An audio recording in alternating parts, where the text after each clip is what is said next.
Este documentário destina-se a dar uma visão geral das pesquisas ufológicas no sul de Minas por cerca de 30 anos.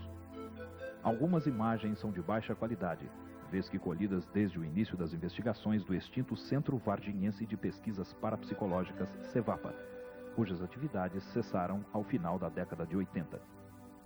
Com a finalidade de dar ao documentário o melhor aspecto de originalidade possível, evitamos a inserção de imagens pré-produzidas pertencentes ao trabalho de profissionais. Esperamos que ele represente uma amostragem completa das principais pesquisas que constam de nossos arquivos.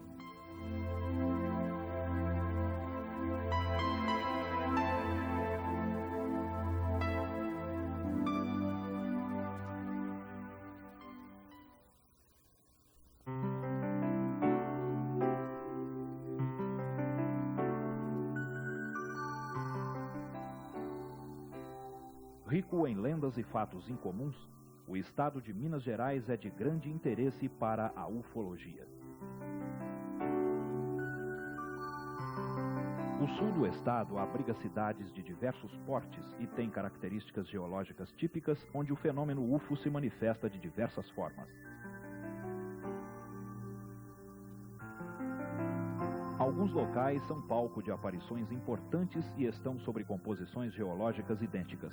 São rochas do período pré-cambriano, ora ricas em quartzito, outras vezes alteradas pelo volume e pressão das águas de grandes usinas, como as centrais elétricas de Furnas.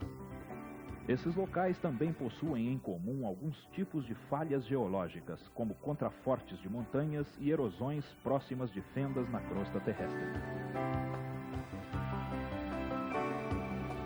Pequenos sismos já ocorreram na região, como os que foram registrados por 3 vezes, tendo como epicentro o município de Varginha.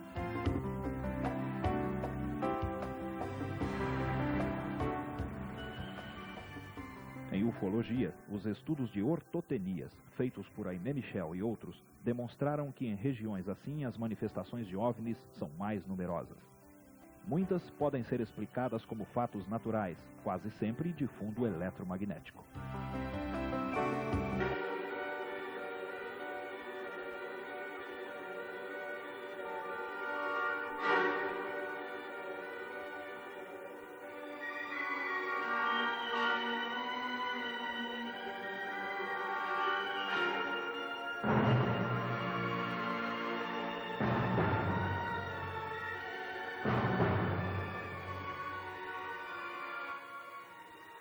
Os registros são muitos, às vezes enganos, como este filme feito na região de São Tomé das Letras, que captou iluminadores usados em manobras do exército.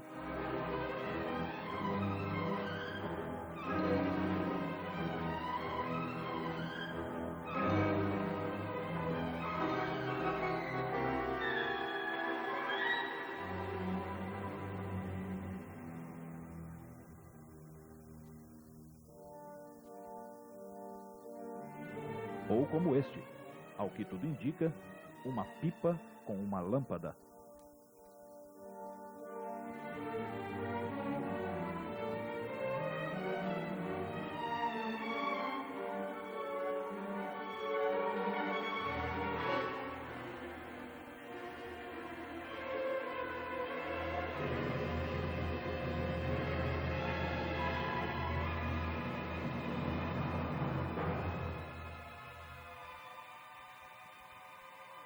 Carros e tratores no alto de serras também costumam confundir.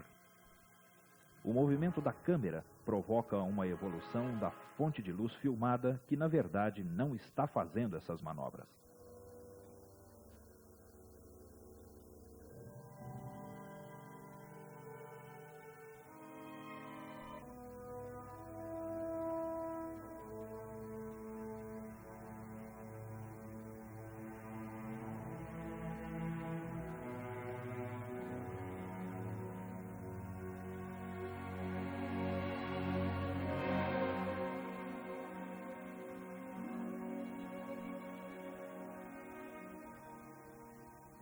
Campanha é uma cidade histórica com mais de 250 anos. Importantes avistamentos já ocorreram aqui. Também existe uma barragem, a usina do Chicão, hoje mantida pelas Centrais Elétricas de Minas Gerais.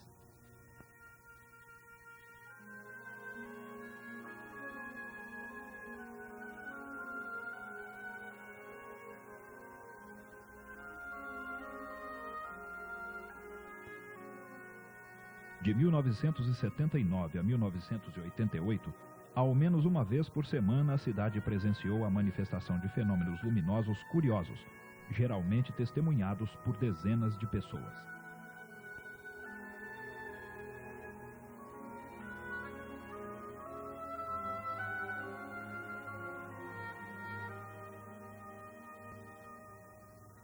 Um grupo informal de interessados em ufologia vem cuidando de registrar os diversos casos. Um fenômeno grandioso foi presenciado por dezenas de moradores. A professora Angelina Serrano, líder do grupo, conta o avistamento de um enorme objeto que chegou a tapar uma parte do céu da cidade. Eu vi aquele movimento das pessoas em frente ao Cine Palácio, apontando para o céu. Nesse momento eu corri até a esquina da rua Nossa Senhora de Sion. Tamanho foi o meu espanto ao observar um objeto imenso que vinha em nossa direção, em direção às palmeiras da praça. E eu procurei um lugar mais obscuro, um lugar mais escuro para uma observação melhor. Quando eu percebi o tamanho do objeto, era um Zeppelin. O objeto deveria ter uns 30 metros de comprimento por 15 ou 18 de diâmetro. Parecia um casco de navio. Aliás, o objeto dava a impressão de que fosse um navio mesmo, um casco desgastado pelo tempo, uma coisa enferrujada, com umas manchas de ferrugem. Neste momento eu fui observar as pessoas e percebi pessoas subindo nas palmeiras imperiais. Estava baixíssimo. Ele cobriu mais ou menos um terço do céu, o céu estava estrelado. Ele cobriu mais ou menos um terço do céu daquilo que nós estávamos observando, aquela parte do céu que nós estávamos observando. As pessoas começaram a entrar nos carros, em Fusca, 10 pessoas, 8 pessoas dentro do Fusca para observar o objeto e seguir. E não só na praça, como muitas pessoas de campanha observaram esse fenômeno, que até hoje eu digo que foi um dos maiores fenômenos ufológicos, não só de campanha, mas também da nossa região.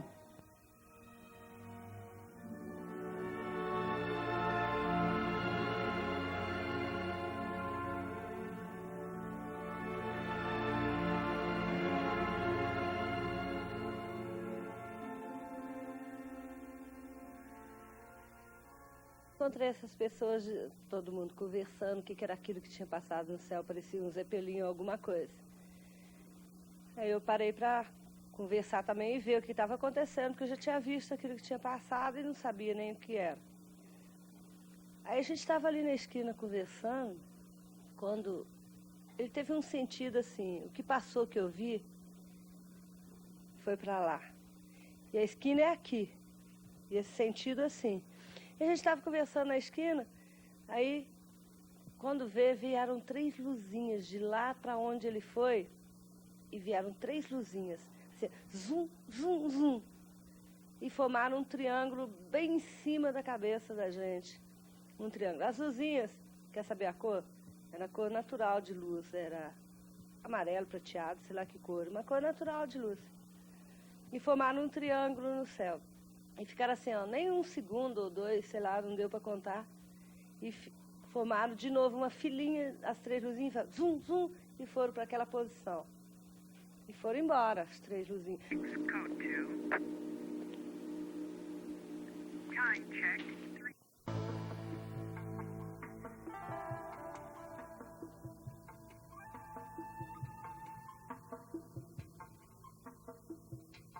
São Tomé das Letras, conhecida pelo seu ar de mistério, encontra-se a mais de 1.700 metros de altitude.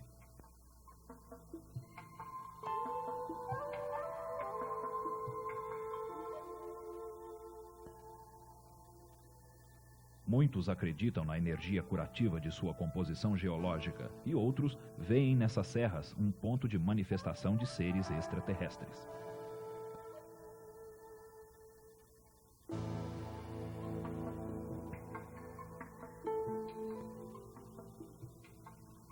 O oriental Luiz Noronha pesquisa São Tomé há mais de 30 anos e se radicou na cidade. Já publicou alguns trabalhos para científicos e de cunho místico. Em 26 de março de 96, Noronha flagrou a passagem de um possível objeto voador não identificado logo ao cair da noite. Aquele dia eu estava filmando o pôr do sol. E havia um pôr do sol muito bonito aquele dia. Quando eu olhei no céu, vi uma pequena, parecia um charutinho. Tá? Eu notei que estava andando. Aí simplesmente eu virei a câmera para o lado onde estava aquele objeto e continuei a filmar.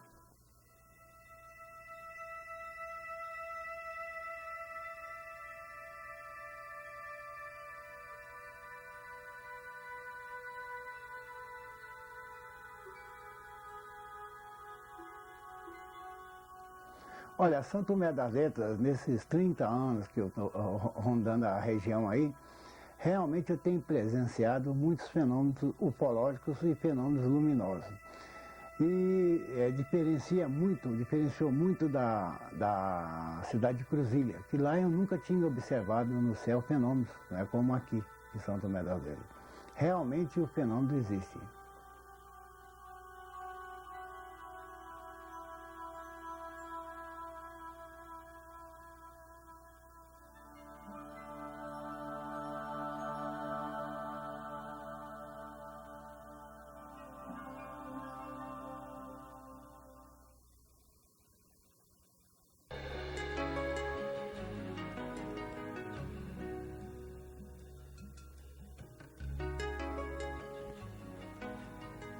Em Cruzília, grandes círculos apareceram subitamente neste morro que pode ser avistado de várias partes da cidade. O capim cresceu de forma anormal com o surgimento súbito de muitos cogumelos totalmente desidratados.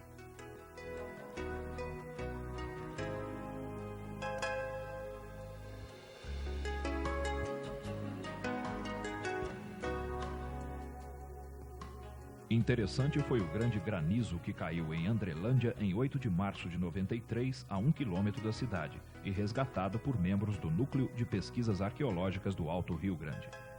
A pedra desceu do espaço soltando um silvo e abrindo uma pequena cratera. O céu estava sem nuvens e o tempo muito quente, quando o corpo precipitou-se perto de 15 pessoas que trabalhavam em uma olaria. O objeto é frio e, retirado do freezer, passa do estado sólido diretamente ao gasoso, sublimando, tratando-se ao que parece de gás solidificado. Exalava um forte cheiro, parecido com o de massa de pão fermentada.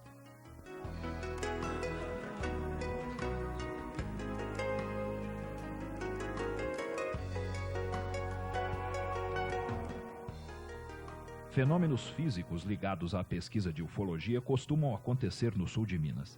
Em 1º de setembro de 85, em Itajubá, às 10h30 da noite, um estrondo assustou as pessoas. Em plena rua caiu este objeto, possivelmente um componente de estação orbital ou de um tanque de combustível de foguete. Algo semelhante precipitou em Ibirubá, Rio Grande do Sul, em março de 93. Na cidade de Cláudio, alguma coisa deixou esta marca no pasto da noite para o dia, amassando e matando o capim.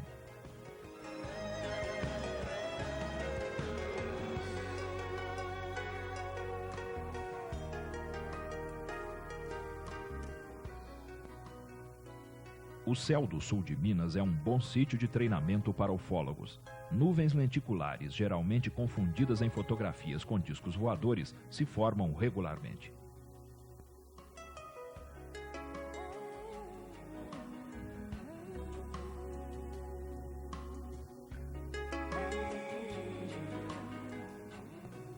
Esses céus são rotas de balões meteorológicos lançados pelo Instituto Nacional de Pesquisas Espaciais de São José dos Campos ou de Cachoeira Paulista.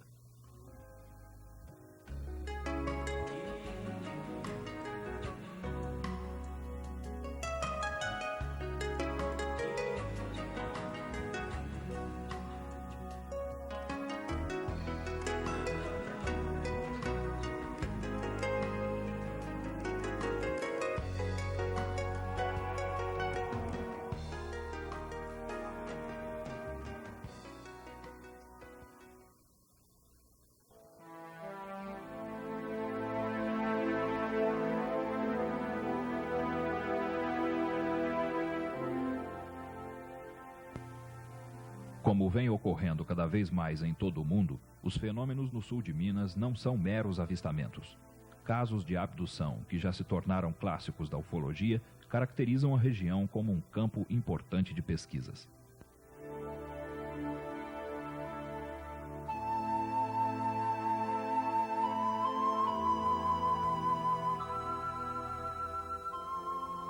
Alguns deixam evidências físicas, como o sequestro de Arlindo Gabriel dos Santos em Baipendi.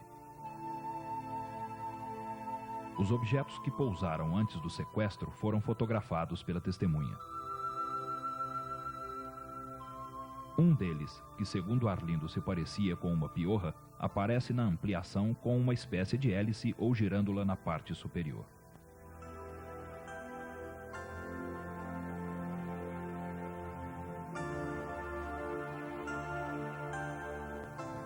O outro transformou-se em uma nuvem de fumaça ou névoa ao fundo da planície.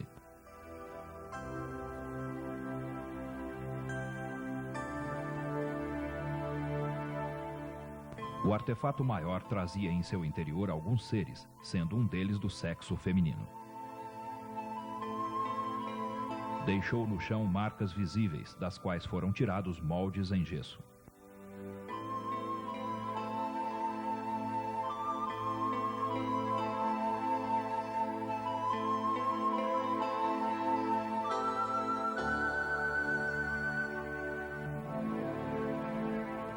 A modesta máquina fotográfica da testemunha teve o mecanismo interno de disparo coberto com uma espécie de fuligem, aparentemente uma reação química.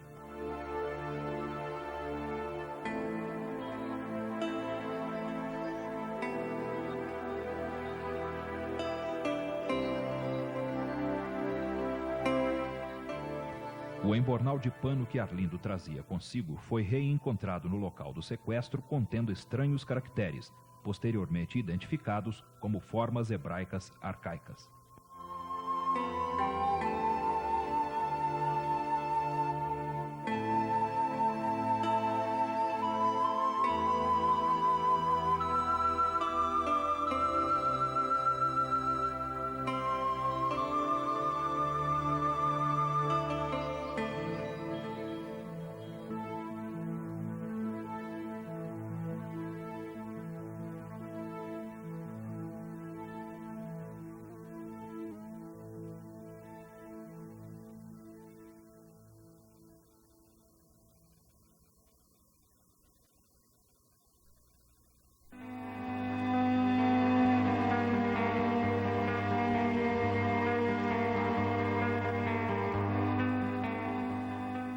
Geraldo Simão Bichara também foi vítima de uma abdução.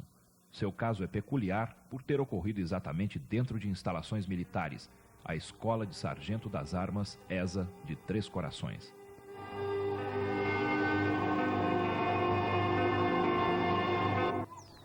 Em 1962, quando eu prestava o serviço militar na Escola de Sargento das Armas, em Três Corações, em uma noite, mais precisamente no dia 26 de agosto, às 0 horas, eu iniciei meu trabalho de guarda no Paiol das Munições. E foi nesse momento que houve a interrupção na energia elétrica, ou seja, acabou a luz na cidade inteira, e aonde eu estava, e nas imediações, estava tudo escuro. E foi nesse momento que surgiu acima da minha cabeça uma espécie de um holofote muito forte, uma luz azul bem clara, e a qual me paralisou. E essa luz a gente poderia observar que ela tinha uma circunferência de uns 12 metros no solo. E eu tentei dar um tiro de alarme para avisar os outros colegas meus, guardas que estavam no corpo da guarda. Não consegui, porque estava imóvel dentro daquela luminosidade, como dentro de um bloco de gelo. Tentei a correr, a gritar, mas não consegui. Tentei a correr, mas não conseguia.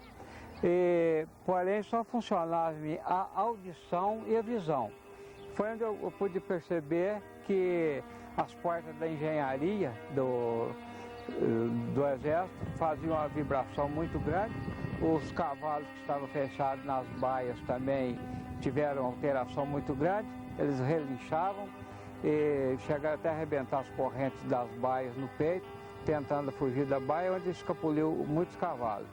E eu voltando, mesmo imóvel, eu conseguia ver acima de mim, à frente, uns 6 metros e uns 5 metros de altura, uma espécie de uma formação de uma névoa e um formato de um caracol, e que ficou aquela nave, aquela formação um instante, e quando eu observei já estava tomado naquele mesmo lugar um objeto marrom, por qual desceu 2 escadas, espécie dessas escadas de circo, e por onde desceram 2 tripulantes, e um deles me pegou pelo braço, com o fuzil e tudo, dentro daquela luminosidade, enquanto o outro, de uma estatura um pouco mais alta, fazia uma espécie de vigília, uma patrulha naquelas imediações ali onde nós estávamos. Quando um desses seres me pegou pelo braço, eu olhei onde seriam os olhos dele, que na verdade não eram olhos, tinha apenas dois buracos escuros, e eu percebi sair uma espécie de uma chispa, umas pequenas faíscas do olho dele. Eu praticamente perdi a consciência, e foi no momento que ele me pegou pelo baixo do braço e pegou aquela escadinha que era coberta também com uma espécie de um brinco almoçado. Essa escada, esse tecido tinha uma cor de laranja, bem avermelhado. Ele puxou o degrau da escada até a altura da clavícula e aquela escada subiu com nós dois para dentro do interior de um objeto. Esse mesmo objeto que estava parado a uns 6 metros de altura.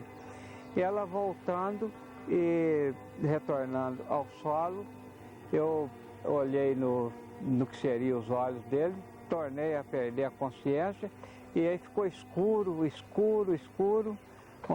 um bom tempo, até que eu recobrei a consciência. Eu estava já num outro lugar com várias repartições, vários compartimentos, onde tinha muitas criaturas com uniforme, do mesmo jeito daqueles que desceram embaixo para me pegar. E por ali eu estava deitado sobre uma espécie de prateleira, e de onde saiu da parede daquele compartimento alguns objetos, alguns aparelhos, que espécie de uma ducha, e fez uns exames na cabeça e me incomodou muito, me senti muita dor por dentro da cabeça, e no momento que aquele recolheu para dentro da parede, apareceu um outro maior, espécie de um alto-falante com uma tela na frente. Aí refrescou a cabeça e voltou assim ao normal. Eu estava sentindo bem à vontade. Foi onde eu tive a oportunidade de observar, de perceber algumas coisas que eu vi dentro daquele compartimento. No momento que eu estava nesse compartimento, eu pude observar o meu fuzil em pé, à minha frente, ao canto esquerdo, e percebi também que estava um ambiente assim muito frio. Foi gelando, como se eu estivesse dentro de uma cama frigorífica. E nesse momento também começou a surgir um cheiro muito forte, espécie de amônia ou amoníaco, e quase eu fui perdendo a consciência novamente. E foi no momento que eu vi do lado esquerdo um visor de uns 40 centímetros por 60, e onde tinha apenas um caractere, um sinal de mais em alto relevo, ou seja, uma cruzeta preta acima desse caractere. E do lado direito, um outro visor de uns 80 centímetros por uns 2 metros, pelo qual, através desse, eu pude verificar várias criaturas transitando, porém tudo em silêncio. Na medida que aquela localidade foi esfriando e foi aumentando aquele cheiro de amônia, eu fui, não sei se senti mal, o que aconteceu, me apareceu uma substância na boca, uma coisa viçosa, muito amargo, e eu pedi água para um daqueles tripulantes para poder lavar a boca, a qual não me deu atenção nenhuma. E eu fiquei um pouco agressivo e pensei em descer daquele local que eu estava. Eu acabei caindo no chão e com muita dificuldade, deitado, eu procurei pegar o meu fuzil, que eu me vi assim, quase na obrigação de pelo menos pegar a baioneta de fuzil, que eu estava com a baioneta calada. E eu não consegui sequer desencostar o fuzil da parede, segurando pela bandoleira. E foi no momento que esses dois tripulantes chegaram perto de mim e acenaram, pedindo para que eu entregasse o fuzil para ele, não com palavras, mas apenas acenando. Eu fiquei agressivo, até acabei xingando eles, não quis entregar a arma e eles saíram um pouco. E naquilo que eles saíram, eles voltaram em três. Um outro tripulante com um uniforme cor de mel, porém com mais aparência humana, mas muito branco, sem cabelo, sem sobrancelhas, e estava no meio desses dois. E um detalhe que eu observei é que quando eles chegaram e quando eles saíram, eles andavam sempre com o ombro colado um no outro. Ou seja, esse que estava com um uniforme diferente estava no meio e os dois com uniforme cor laranja nas laterais. Essa criatura que estava no meio, pela simples aproximação dele perto de mim, só dele olhar no meu rosto, eu já fui entregando o fuzil para ele, sendo que antes os dois primeiros praticamente tinham insistido para que eu entregasse ou fizesse a entrega da arma para ele. E eu achei interessante que pelo simples fato já me deu assim, aquela vontade de fui entregando sem ele falar, sem ele pedir. E no momento que eu entreguei, passei a arma para ele, um desses que estava uniformizado com uniforme cor laranja, ele chegou perto de mim, eu olhando novamente onde seriam os olhos, bem no rosto dele, e aí apareceu as mesmas chispas, os mesmos rabiscos de luzes, e perdi a consciência novamente, tornou tudo escuro, e quando eu recobrei a consciência, eu já estava cambaleando no corpo da guarda, de onde tinha me pego antes, e que eu pude observar já uma espécie da retirada deles. As escadas já estavam voltando para dentro do objeto, as duas escadinhas, sendo que o da direita penetrou no objeto primeiro e o da esquerda atrasou um pouquinho. E sumiu aquele aparelho daquela localidade, reaparecendo na mesma imediação um outro objeto bem maior, também marrom, e passando e acendendo ou clareando aquele holofote muito forte. Novamente os cavalos tendo muita alteração, as portas da engenharia dando as vibrações, e os canoões metálicos que estavam guardados no barracão que estava para trás de mim, uns 40 ou 60 metros, também vibraram muito, chegou até a cair o canoão metálico do estaleiro.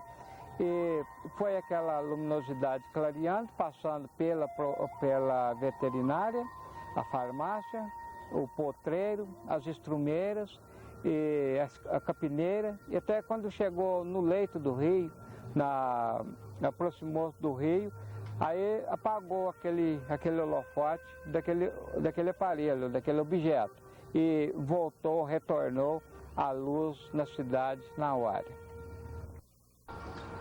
Neste momento veio praticamente a meu socorro toda a guarda, ou seja, os meus companheiros e o cabo da guarda, o sargento, a guarda completa, veio em meu socorro, mas correndo para me retirar daquele local.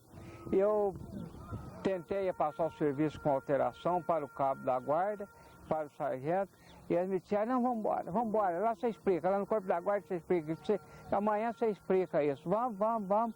Eu ainda fiquei assim um pouco assustado com eles, pensando que ainda era alguma coisa daquele acontecimento do objeto. E um detalhe que eu deixei na hora que eu vi aquela claridade, aquele objeto, de início, eu pensei que seria algum ataque, na época até pensei que seria um aparelho russo, naquele tempo falava-se muito em comunismo, essas coisas e tal, então os militares todos tinham ciência daquilo, então foi o que eu pensei de ser um avião, um aparelho de um país que não fosse daqui e um possível ataque. Tudo isso eu tinha assim, uma consciência de que eu sabia bem, estava bem ciente até o momento que essa luz pairou sobre mim. E depois só pude ter assim, um conhecimento total do caso, do acontecimento, através de uma regressão de memória. Todos aqueles que se dedicam ao estudo dos UFOs conhecem a cidade de Passatempo. O pesquisador Antônio Faleiro faz seu trabalho comparando aparições ufológicas com mitos do folclore brasileiro.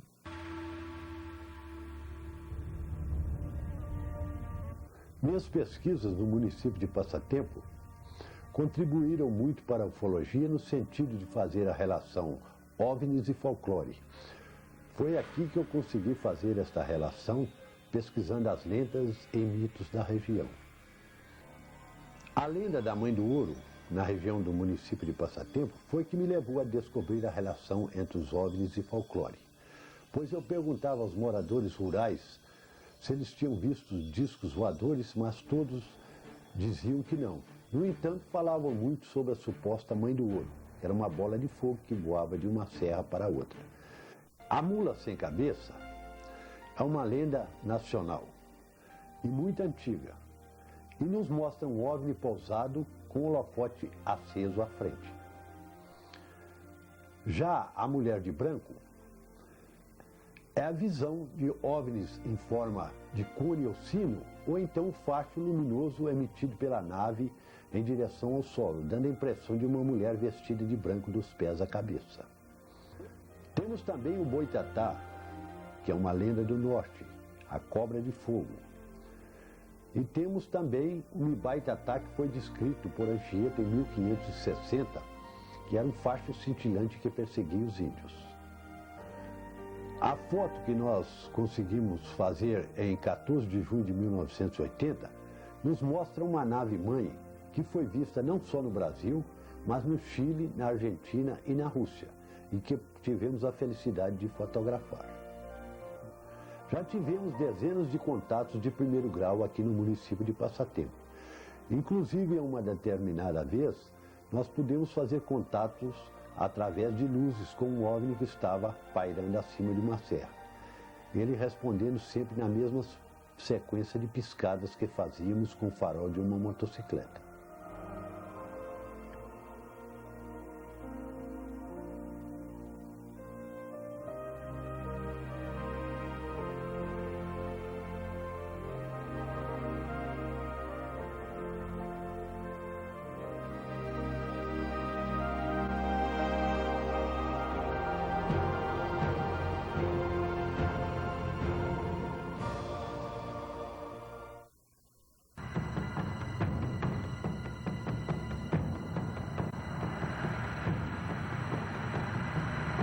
Eu vi um clarão dentro d'água e o companheiro falou para mim, sai daí que tem um trem diferente. Quando eu olho para cima, era um tipo de uma barca grande.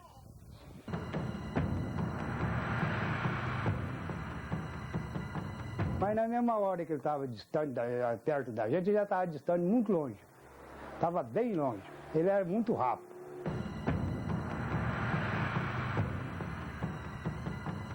E nisso ela vinha surgindo, subindo e veio pro nosso lado. Aí nós fomos obrigados a correr dela.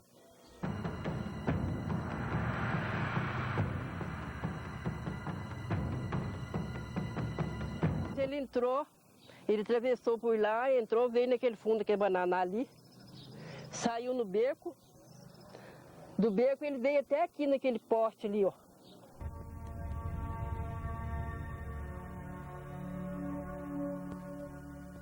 A bonita e aprazível localidade de Córrego do Ouro, ainda um distrito, também está à beira das águas de Furnas.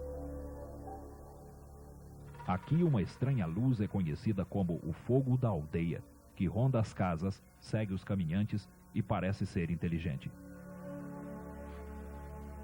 João Geraldo da Silveira já avistou essas luzes por diversas vezes e conhece todas as histórias contadas. Faz mais ou menos aí uns 30 anos que aparece isso aqui, esse fogo. Portanto, daqui de casa mesmo, certas vezes a minha esposa já viu, nós já viu essa luz que ela vem, sai, por exemplo, dos matos e vem vindo, anda por aqui. Uma vez até ela, inclusive, apagou até a luz da cidade aqui. Aparece sempre ali pelas 11 horas da noite, meia-noite. Então quem conta isso várias vezes são os antigos, né? Ela saiu do lado aqui de Alfenas, veio vindo até uma senhora que, inclusive, ela está viva até hoje, que contou isso na cidade e não foi só ela também que viu, não. Foi diversas pessoas que viram. Ele foi na chave, deu uma volta no corredor e foi na chave principal da cidade e apagou a luz da cidade.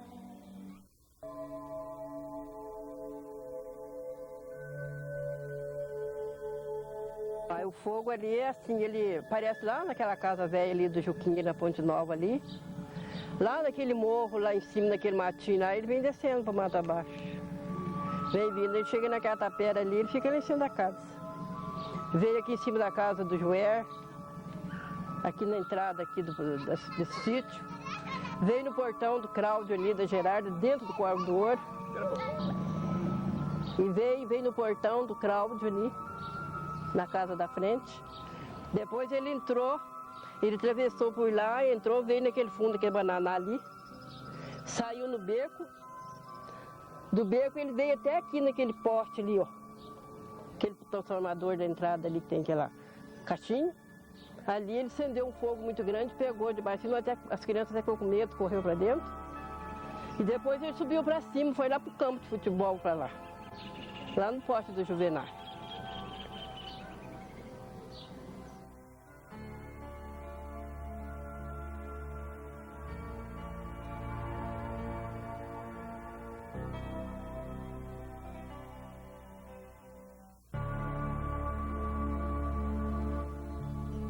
Para a ufologia, um fenômeno assim é chamado de sonda, já que a luz se comporta como se estivesse observando, pesquisando, fazendo prospecções, talvez teleguiada por uma tecnologia capaz de fazer isto.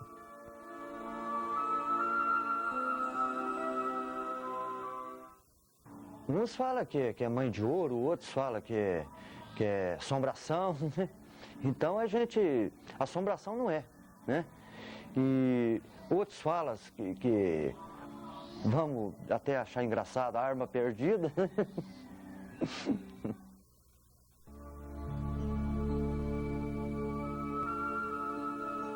Os mais antigos sabem de diversas aparições do fogo da aldeia nos últimos 40 anos.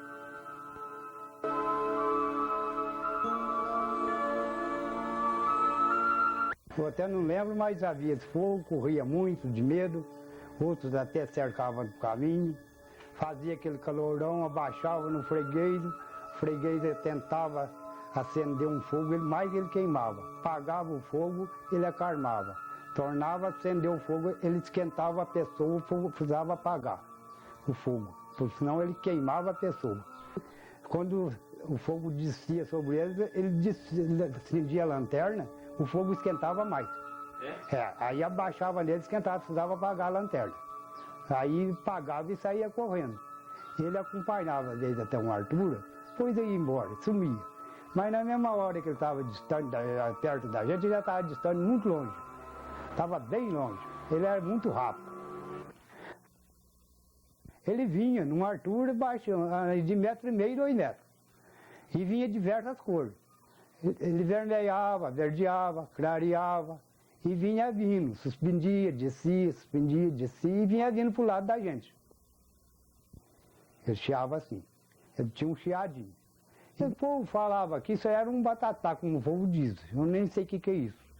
Que de primeiro existia o tal de batatá, que queimava um pau, uma coisa, assustava muita gente. No outro dia ia lá na árvore, estava do mesmo jeito.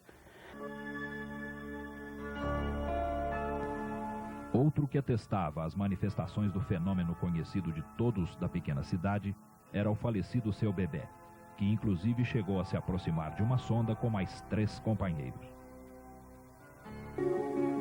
Veio o irmão que morava na roça, e ele chegou lá e falou assim, vamos ali que tem um fogo debaixo de uma árvore. E nós saímos e fomos, e estava mesmo, e nós rodeamos, escurlamos em roda dele lá, e ele ficou no meio, e nós fazemos a roda, bem tempo. E ele não saiu, e nós também paramos. E, de repente, ele saiu, e nós não viu, ele passaram no meio de nós. Já estava debaixo dessa estrada aqui. Aí sumiu. Mais ou menos escurecer. Ele estava zanzando ali, eu igual falei, achando que era aí uns namorados que estavam com lanterna, essas coisas. E eu vi, ele estava no barranco, pertinho mesmo, o barranco está lá até hoje.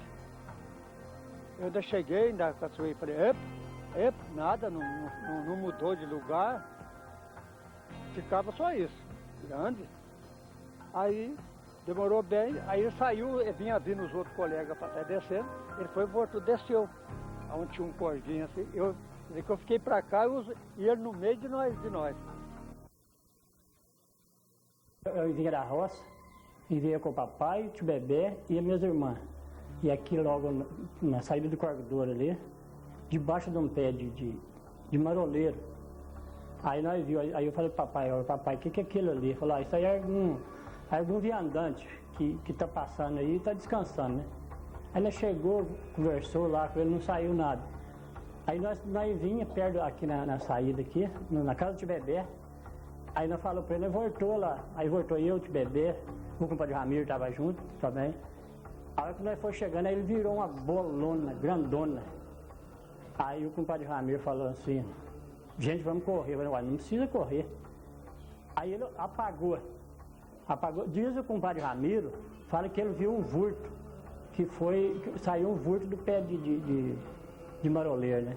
Depois aí nós vamos embora, quando nós chegou aqui tinha uma antiga Mataboa ali, ele estava lá no Trabanda do passo do Aldir, do Turco.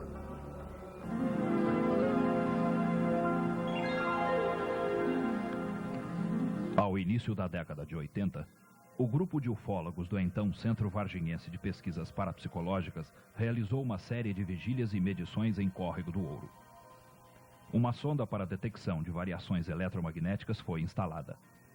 Constatou-se a ocorrência regular de emanações de gases em um sítio próximo da cidade com efeitos luminescentes. Porém, os relatos sempre foram bastante incisivos. Eu estava pescando uma vez, eu e o companheiro, mais ou menos às 8 horas, 9 horas da noite, eu vi um clarão dentro d'água e o companheiro falou para mim, sai daí que tem um trem diferente. Quando eu olho para cima, era um tipo de uma barca grande e aquilo suspendeu para cima, transformou uma bola de fogo e virou um tipo de uma lancha. E aquilo foi jogando fogo para baixo, e aquela bola de fogo foi suspendendo e caindo, como se fosse uma cinza que o senhor joga para cima, que ele foi caindo. Quando veio, sumiu. Aí saí para a beirada da água, distância mais ou menos uns 50 metros, mais ou menos. Formou, igual seja um prato mais grande, aquilo foi subindo para cima, foi subindo. e sumiu. Meu pai, que é mais velho que eu, do outro, que é um homem antigo, morreu com 84 anos, e já conhecia ele há 70, 80 anos atrás. Meu pai contava demais dele. Meu pai trabalhava, saía quando era de noite, vinha do serviço de noite, porque antigamente eu ia mantimento, ficava até tarde da noite correndo mantimento. Então ele vinha e encontrava com ele nas estradas. Mas ele nunca teve medo dele, não, nunca cismou de cisma, não, porque nós estamos acostumados com ele por aí.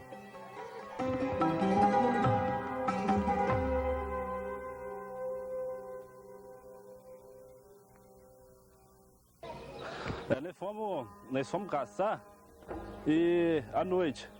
Aí de repente surgiu uma tocha assim pra cima na capoeira. Aí aquela tocha subia, de repente ela baixava e diminuía, né? Quando vê, ela tornava aquela tocha e começava a aumentar, né? E dando aquela claridade grande, né? E nisso ela vinha surgindo, subindo e veio pro nosso lado. Aí nós fomos obrigados a correr dela. Porque ela vinha assustadora, né? Assustando a gente. Nós saímos daqui do corredor, meio escuro, né? Quando chegou lá perto daquela ponte, aí apareceu o fogo no meio da rua, no meio da linha lá, ó. Aí nós não tinha como passar. Aí eu comecei a rezar e ele desapareceu, foi minguando, porque o fogo era muito grande. Aí, e foi muito de repente que apareceu aquilo lá, nós não sabíamos como fazia, era só eu e o irmão meu. Aí ele quando eu começar a rezar, aquele trem foi desaparecendo devagarzinho assim, foi minguando e ficou pequenininho. Muitas vezes mesmo. Eu vi assim, ele transformar numa canoa e vi ele balancear, assim, muitas vezes. No céu? É, assim, não, no alto, assim, não é no céu. É bem, assim, baixo, mas distância longe, assim. E ele transforma numa canoa, ele transforma numa... Eu vi muitas vezes, né? Isso, ali embaixo parece demais isso.